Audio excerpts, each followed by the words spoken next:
আসসালামু আলাইকুম গাইস, আশা করি সবাই ভালো আছেন। আমিও আলহামদুলিল্লাহ অনেক ভালো আছি। তো চলে আসলাম নতুন একটি ব্লগ নিয়ে। চলুন ব্লগটি শুরু করা যাক।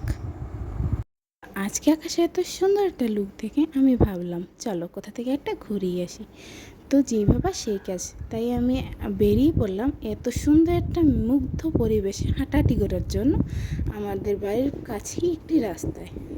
কিউট একটা আকাশ, চারপাশে পরিবেশটা তো কত সুন্দর আপনারা দেখতেই পাচ্ছেন। আর আমরা সব বোনেরা মিলে ঘুরতে গেছি, তো আর কি লাগে বলেন।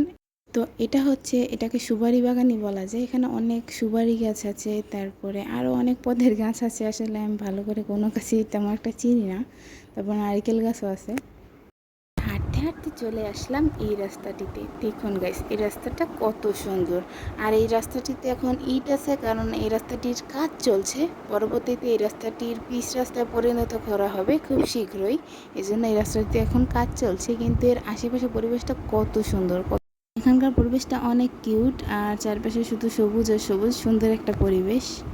তো তারপর এখান থেকে রওনা হলাম বাসার উদ্দেশ্যে, আর বাসায় পৌঁছে গেলাম।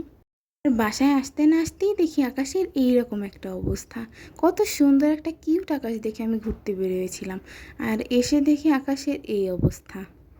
তো আকাশের এরকম একটা লুক দেখে তো আমি পুরাই অবাক। হঠাৎ করে এত সুন্দর আকাশটা এরকম হয়ে গেল।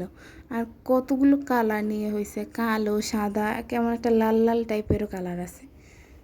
ব্লগটি এখানেই শেষ করছি। দেখা হবে নতুন কোনো ব্লগে। সে পর্যন্ত সবাই সুস্থ থাকবেন, ভালো থাকবেন। আল্লাহ হাফেজ।